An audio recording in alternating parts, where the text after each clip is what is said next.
महाराष्ट्र की राजनीति में गृह मंत्री अनिल देशमुख के इस्तीफे के बाद एक प्रकार का भूचाल आ गया है। अब ऐसे में राष्ट्रवादी कांग्रेस के युवक नेताओं को क्या लगता है, क्या सरकार बचने वाली है या सरकार पे जो संकट फिलहाल जो मंडरा रहा है इससे पार्टी जो है उबर पाएगी, महाराष्ट्र की सरकार टिक पाएगी? इन सारे विषय पे बात करने के साथ हमारे साथ मौजूद है युवक राष्ट्रवादी कांग्रेस के नेता फैज़ान मिर्ज़ा जी, जो विदर्भ के नेता है। उनसे बात करते हैं।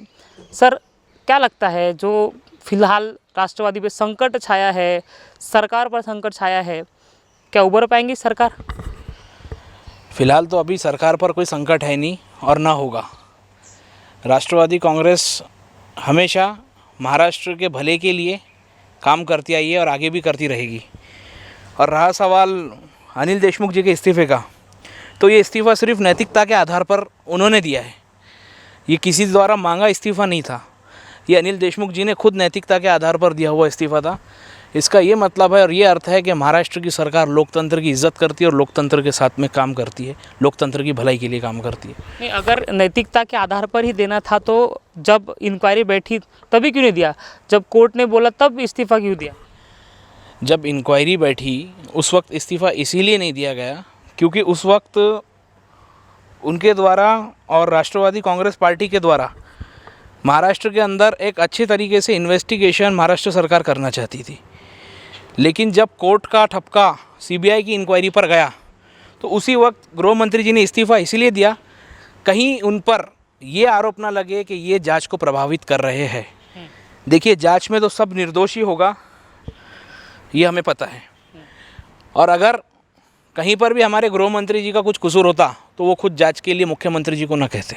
जी, परमवीर सिंह ने जो आरोप लगाया उसके बाद अब वजह ने भी उनका एक लेटर फिलहाल जो है वो सामने आ रहा है कि 2 करोड़ की मांग जो है अनिल देशमुख ने की है। अब एक के बाद एक आरोप जो हो रहे हैं अनिल देशमुख के ऊपर, तो ये कहीं ना कहीं उनके परेशानी में ज़्यादा इजाफा ला रहा है। एक इंसान जो कि जेल में बंद है, एनआईए की ही कोठड़ी में शायद सचिन वाजे बंद है, मुझे ऐसा लगता है।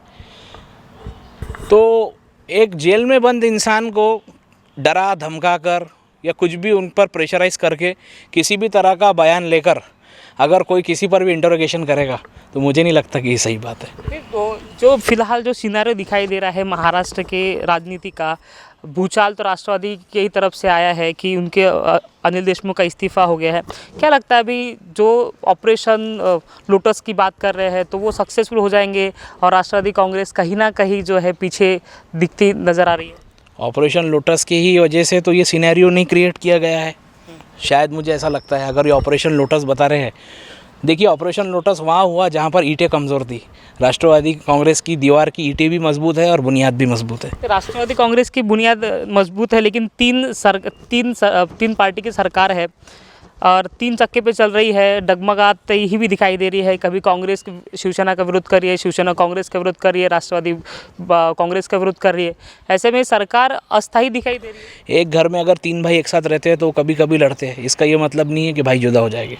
तो फिर ये जो ठीक है, आपने जो कहा कि भाई है और वो जो झगड़े होते हैं, लेकिन ये पब्लिकली सामने आ रहे हैं। संजय राउत विरोध कर दे रहे हैं कांग्रेस का, आपकी तरफ से बयान जा रहा है। वैचारिक आधारों पर सबके एक दूसरे के विरोध होते हैं, लेकिन इसका ये मतलब नहीं कि यूटी तोड़ जाएंगी और सरकार गिर जाएंगी। एक बीच में एक सिनारियो ये भी था कि अमित शाह जी जो है उन्होंने शरद पवार की मुलाकात कर ली। अब इसको किस तरह से देखते हैं? ये महाराष्ट्र की राजनीति में भूचाल के ही संकेत दिखाई दे रहे हैं। देखिए, शरद पवार साहब हिंदुस्तान के माजी कृषि मंत्री हैं और आज देश के अंदर किसानों की जो हालात चल रहे हैं ये आपको पता है। हो सकता है कि अमित शाह जी ने किसानों को किस तरह से शांत किया जाए और किसानों की भलाई के लिए किस तरह से काम किया जाए, ये जानने के लिए शरद पवार साहब की भेंट ली हो। हर एंगल को, हर चीज़ को राजनीति से जोड़ना ये सही बात नहीं है, मुझे लगता है।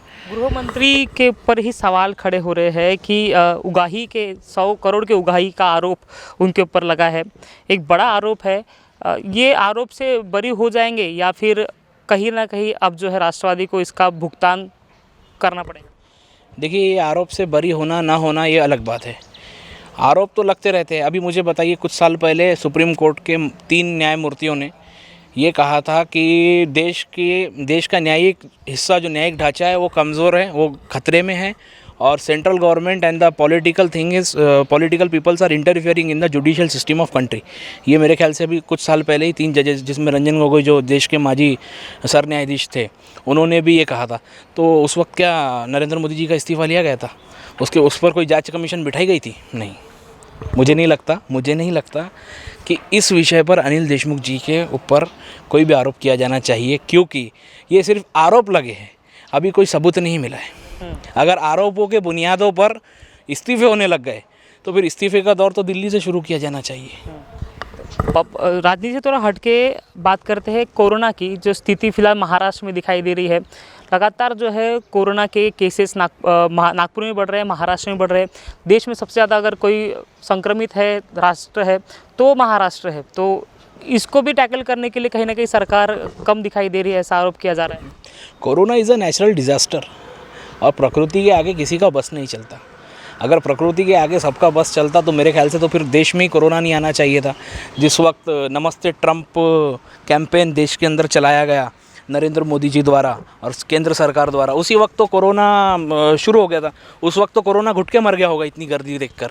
मुझे नहीं लगता कि महाराष्ट्र सरकार पर कोरोना के मामले में टिप्पणी करना योग्य होगा, क्योंकि कोरोना की स्थिति संभालने के लिए आज देखिए माननीय उद्धव ठाकरे, अजीत दादा पवार और हमारे स्वास्थ्य मंत्री राजेश जी टोपे, ये लोग बहुत अच्छे से प्रयत्न कर रहे हैं और बहुत अच्छे तरीके से महाराष्ट्र के अंदर अभी कोविड पेशेंट्स को रिलीफ भी मिल रहा है। आज टेस्टिंग का आंकड़ा नागपुर के अंदर, आज सुबह की न्यूज़ मैंने देखा कि टेस्टिंग का आंकड़ा बहुत बढ़ गया है।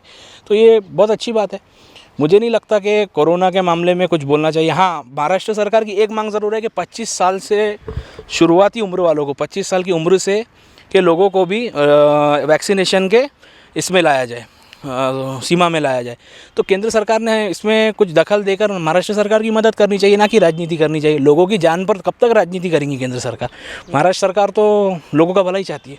अब जो है देश में एक चित्र महाराष्ट्र के बारे में अगर देखा जा रहा है तो ऐसा ही दिखा जा रहा है कि सबसे ज़्यादा संक्रमित अगर कोई राज्य है तो महाराष्ट्र है। तो ऐसे इसमें जो है महाराष्ट्र की छवि भी थोड़ी धूमिल हो रही है ज़्यादा संक्रमित होने के कारण। इसको कि कहीं ना कहीं विपक्ष जो है अपना मुद्दा बना रही है। आप क्या कहना चाहोगे? विपक्ष को तो मुद्दा चाहिए कि कब कैसा क्या मुद्दा बनाया जाए। इतना बड़ा आर्थिक देश को एक आर्थिक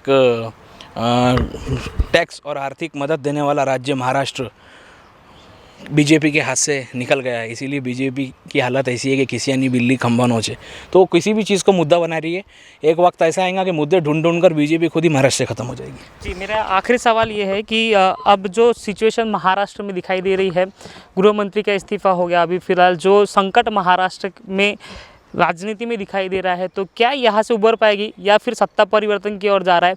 मैं ये सवाल इसलिए पूछा हूँ कि इंटरनल इन्फॉर्मेशन आपके पास होती है। क्या सरकार स्थिर है 5 साल, मतलब अभी जो जितने साल बचे हैं वो पूरा कंप्लीट कर पाएगी? ये सरकार आने वाले 25 सालों तक स्थिर रहेगी, मुझे इसकी पूरी कल्पना है और इंशाल्लाह होगा ज़रूर। तो हम बात कर रहे थे राष्ट्रवादी कांग्रेस के युवक नेता जो है विदर्भ के नेता फैजान मिर्ज़ा से, जिन्होंने विविध विषयों पर अपनी बात रखी। वही राज्य सरकार जो है वो स्थिर है, आने वाले 25 साल तक महाराष्ट्र में सरकार चलेगी, ऐसा भी उन्होंने कहा। आप देख रहे थे महाराष्ट्र TV 24। नमस्कार।